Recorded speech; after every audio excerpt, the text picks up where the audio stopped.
Presidente Lula pressiona para que apressem a discussão do trabalho por aplicativo. E o Sindicato das Empresas oferecem aos motoristas em proposta pagamento mínimo de R$ 15,60 por hora trabalhada.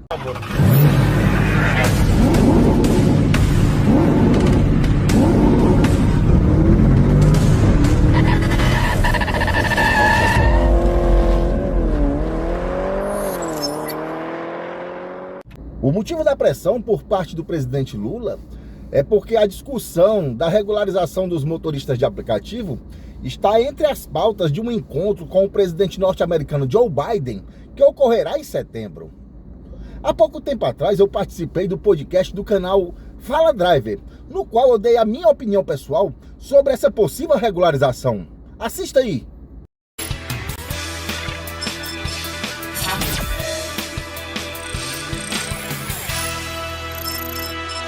E você, Roger, o que é que eu acho desses pontos? Remuneração mínima, controle para não ter excesso de jornada, né? Limitar aí as horas do motorista de aplicativo e a previdência. O que é que você acha sobre esses pontos aí da regulamentação? Respondendo aí, ganho mínimo. Eu acho que deve ter uma tarifa mínima. Os taxistas é uma atividade similar à nossa, tanto no fim como nos meios. O fim é transporte de pessoas e os meios são os carros são parecidos. Não há muita diferenciação entre taxistas e motores de aplicativo. E recentemente aqui em Fortaleza, os taxistas tiveram um reajuste das suas tarifas de cerca de 25%. A bandeira 1 passou para 3,42 e a bandeira 2 ficou em 4,49. Então, o que eu acredito em relação aos ganhos, não que deve ter um ganho mínimo fixado, por exemplo, R$ 1.200, R$ 1.600, porque se fixar um ganho mínimo em R$ 1.600 que seja, ou R$ 1.800, eles vão ter que tirar daqueles motoristas que fizeram mais para incrementar os ganhos daqueles que não atingiram esse valor. Eu não sou a favor disso. O que eu sou a favor é de uma tarifa mínima garantida. Por exemplo, vamos calcular aqui. 3,42 os taxistas. Vamos dizer que a tarifa do Uber fosse 60%. Toda capital tem os seus taxistas e todo taxista tem nas suas capitais o seu quilômetro por... Rodado, né? Rodado. Dá 2,5...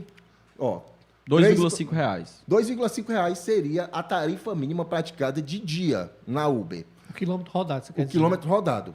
Hoje em dia você vê viagens pagando até menos do que R$ 1 o quilômetro, em alguns casos. Então já acabaria com esses abusos. Abusos praticados pela plataforma. Em alguns horários, ela continuaria, em alguns horários e regiões, praticando uma tarifa maior ainda, que seria o dinâmico, continuaria. Isso não excluiria o dinâmico.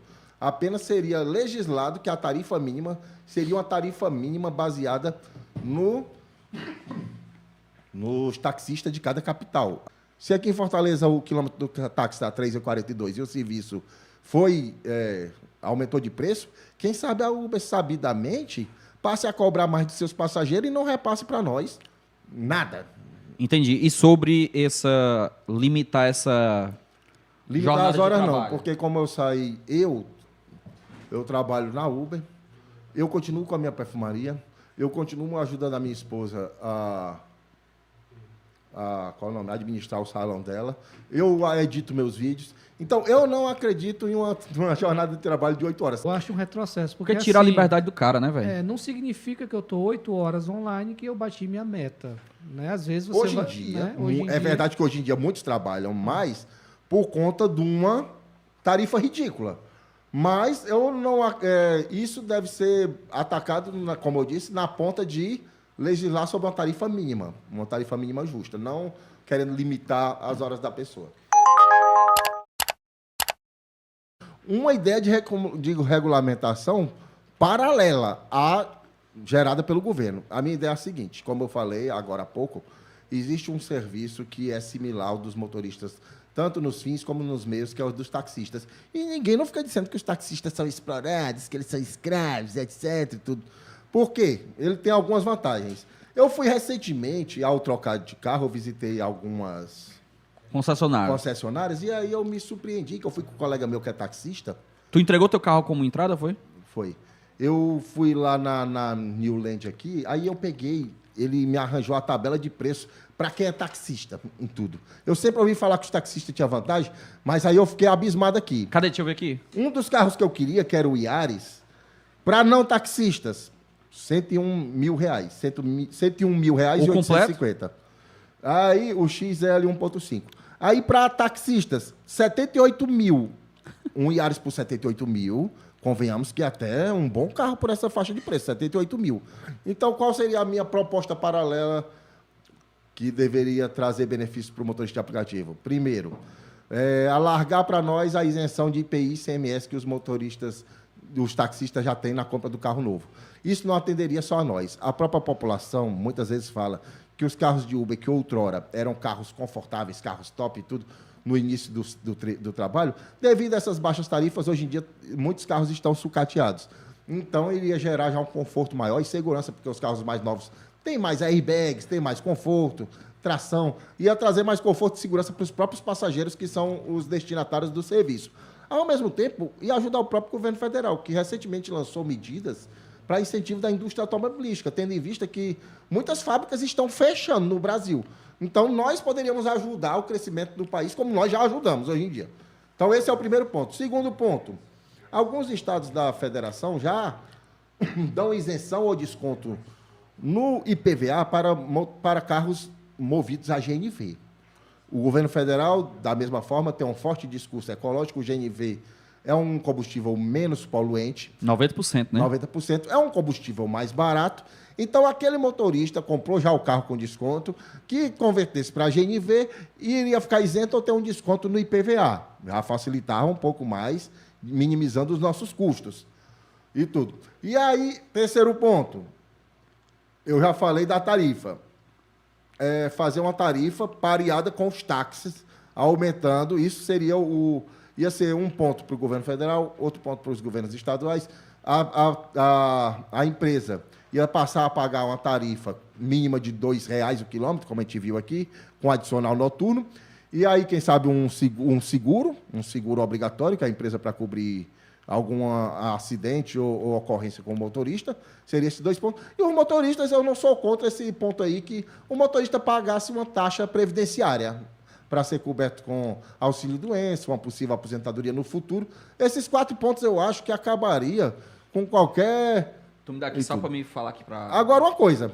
Se hoje em dia tem muito motorista, nesse mundo não há nada perfeito. Se hoje em dia tem muito motorista na praça, melhorando essas condições, imagina o tanto de motorista que ia entrar. Era necessário um corte. Na minha visão, um corte no sentido, para adquirir esses benefícios, o cara ter cerca de 3 anos de atividade, já ter e 10 mil viagens no mínimo.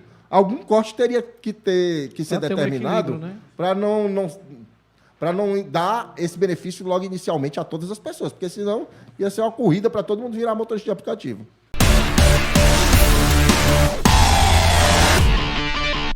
A última pergunta que a gente vai fazer: qual é a melhor dica que você dá para um motorista que inicia nas plataformas aqui na cidade de Fortaleza?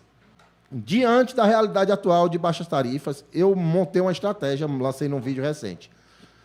Existe o maior erro que vai lhe tirar da atividade, que é você não atingir um faturamento necessário para que você cubra 3 grandes despesas. A primeira despesa, o gasto com combustível, que gira em torno de 35%.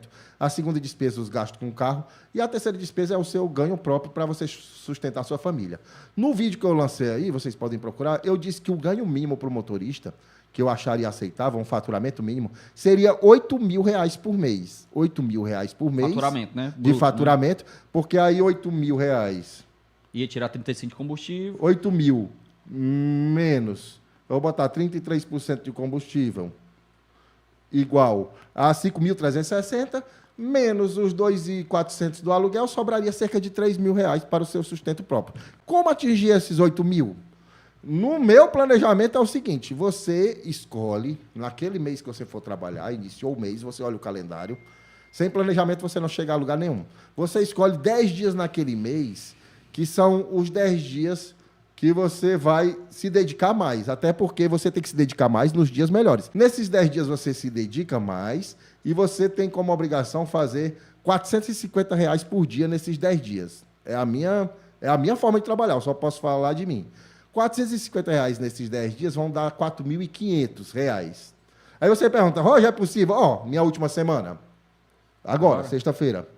Eu fiz na sexta 426 e no sábado. Então eu fiz aqui a meta, tal. Ainda passei um pouquinho. Então, nesses 10 dias é 4.500. Sobrariam, então, R$3.500 dos 8.000 para você dividir nos outros 16 dias restantes, se você for folgar só uma vez na semana. 3.500 dividido por 16 vai dar apenas R$218 para você fazer nos demais 16 dias.